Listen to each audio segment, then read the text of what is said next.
नमस्कार, मैं हूं अर्जिता मिश्रा और स्वागत है आपका इंडिया पब्लिक खबर की स्पेशल बुलेटिन में, जिसमें हम आपका तारुफ कराते हैं देश और दुनिया की तमाम बड़ी खबरों से विस्तार से। तो चलिए बिना किसी देरी के शुरू करते हैं खबरों का सिलसिला।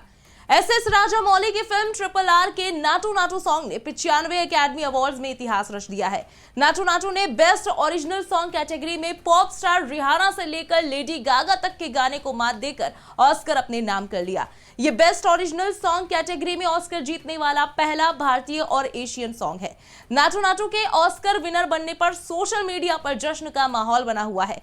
पीएम नरेंद्र मोदी ने MM कीरावानी को बधाई दी और कहा कि इंडिया को इस जीत पर गर्व है। वही भारत के लिए आज का दिन बेहद खुशी वाला है। प्रोड्यूसर गुनीत मोंगा की डॉक्यूमेंट्री द एलिफेंट विस्परर्स को ऑस्कर अवार्ड मिल गया है। द एलिफेंट विस्परर एक नेटफ्लिक्स डॉक्यूमेंट्री है। इसे कार्तिकेय गोंजाल्विस ने निर्देशित और गुनीत मोंगा ने प्रोड्यूस किया है। इसकी कहानी अकेले छोड़ दिए गए हाथी और उनकी देखभाल करने वालों के बीच अटूट बंधन की बात करती है। इस बीच सिंगापुर के उद्योग मंत्री गान किम योंग ने भारत और पीएम मोदी पर भरोसा जताया है। उन्होंने मीडिया को संबोधित करते हुए कहा कि पीएम नरेंद्र मोदी के नेतृत्व में भारत के पास एक मजबूत नेतृत्व है। हम उम्मीद करते हैं कि आने वाले वक्त में भारत और सिंगापुर के बीच स्थित राजनीतिक व्यापारिक रिश्ते और भी ज्यादा मजबूत होंगे। इसके साथ ही दोनों देश हर क्षेत्र में एक दूसरे के लिए प्रतिबद्ध रहेंगे। India is a very important economic and trading partner of Singapore. I'm here to meet my counterparts as well as to participate in the various activities organized by the Confederation of Indian Industries as well as the Trilateral Commission Summit.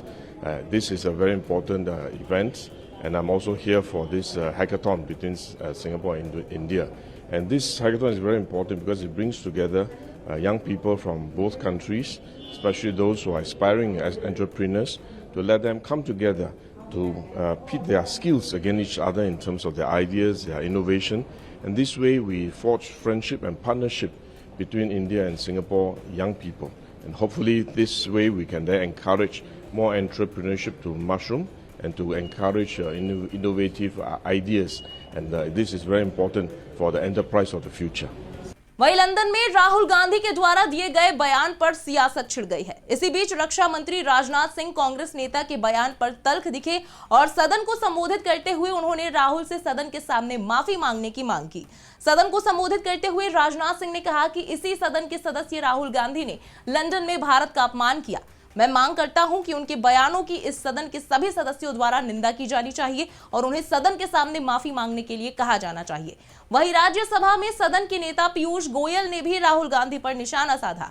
दोनों सदनों की कार्रवाई हंगामे के बाद 2 बजे तक के लिए स्थगित कर दी गई।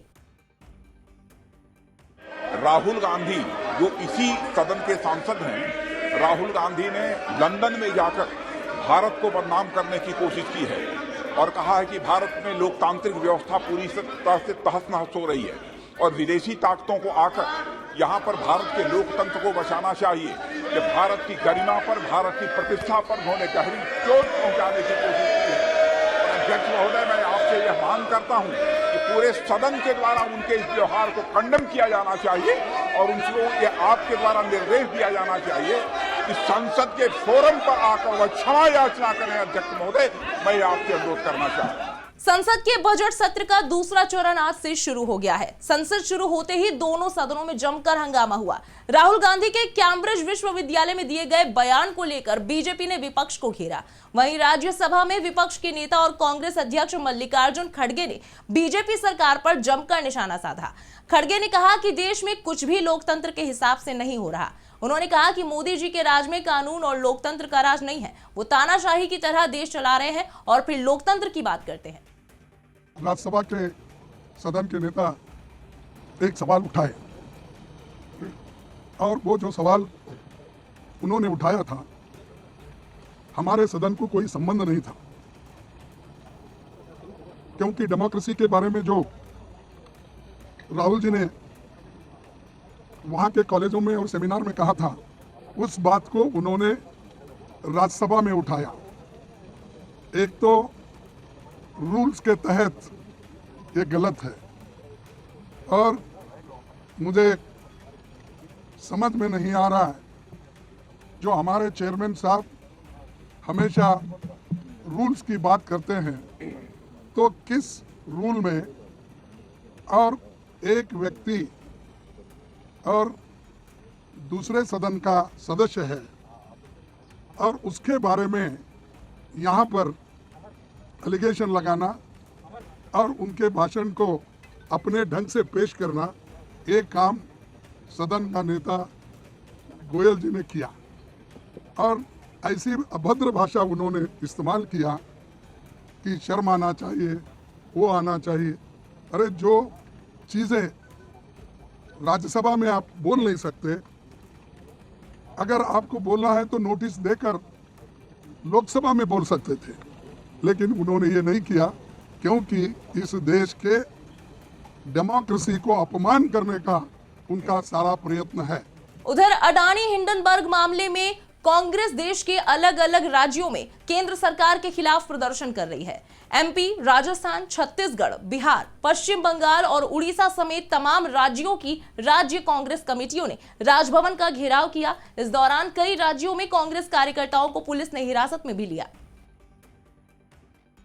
बुलेटिन की अगली खबर की ओर रुख करते हैं। गोरखनाथ मंदिर में आयोजित जनता दर्शन में आए लोगों को मुख्यमंत्री योगी आदित्यनाथ ने जनता दरबार में लोगों की परेशानियों को सुना और लोगों को आश्वस्त किया।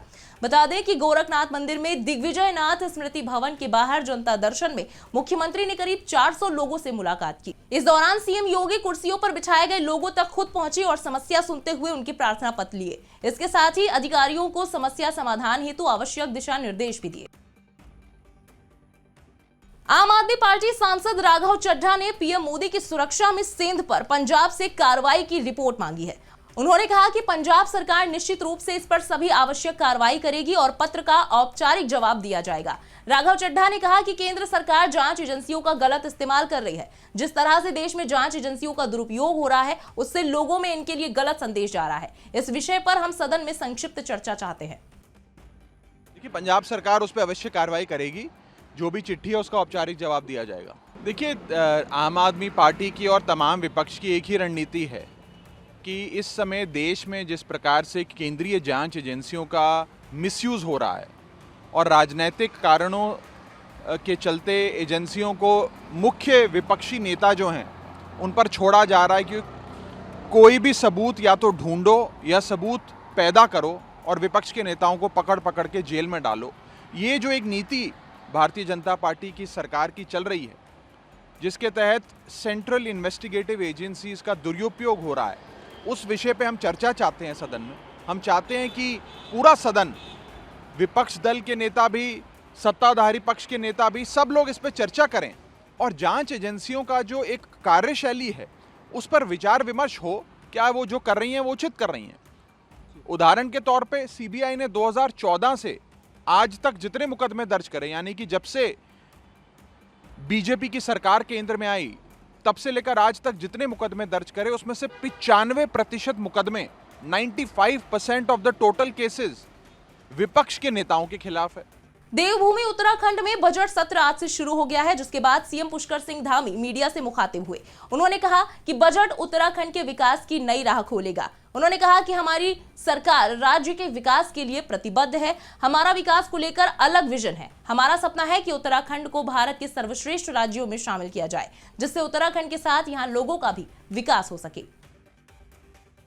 बजट सत्र यहाँ पर हो रहा है और अभी महामहिम राज्यपाल जी का अभिभाषण है, जिसमें हमारी सरकार के द्वारा आगे किए जाने वाले सभी कार्यों के बारे में एक विजन है उसमें। और निश्चित रूप से पूरा हमारा संपूर्ण प्रयास है कि हमारे देश के यशस्वी प्रधानमंत्री मोदी जी ने जो देश की आम जनता को जो बजट उनकी आशाओं को, आकांक्षाओं को, उनकी पूर्ति के लिए प्रस्तुत किया है, उसी को आगे बढ़ाते हुए उत्तराखंड राज्य हिंदुस्तान के श्रेष्ठ राज्यों में शामिल हो, हम हर प्रकार से सुदृढ़ बने, मजबूत बने, उसका प्रावधान आगे बजट में भी किया गया है।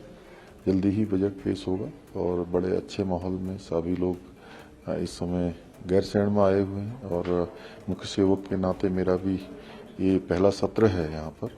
वैसे तो मैं पहले के सभी सत्रों में आया हूँ, लेकिन मुख्य सेवक के रूप में, और हमारी कोशिश होगी कि सत्र अच्छा चले और चर्चा अच्छी चले। मायानगरी मुंबई के जोगेश्वरी इलाके में फर्नीचर मार्केट में भीषण आग लग गई। इस आग को बुझाने के लिए दमकल विभाग की 12 गाड़ियां मौके पर पहुंची। फिलहाल आग की इस घटना में किसी के भी घायल होने की कोई खबर नहीं है। बता दें कि आग इतनी भीषण है कि इसकी लपटें दूर दूर तक दिखाई दे रही हैं। फिलहाल आग लगने के पीछे की असल वजह का अभी तक पता नहीं चल सका है। इसी के साथ इस स्पेशल बुलेटिन में फिलहाल इतना ही, लेकिन देश और दुनिया की खबरें अभी बाकी है, इसलिए सब्सक्राइब करना ना भूलें इंडिया पब्लिक खबर के YouTube चैनल को और बेल आइकन दबाएं ताकि चैनल से जुड़ी सारी लेटेस्ट अपडेट्स आप तक वक्त से पहुंच पाएं।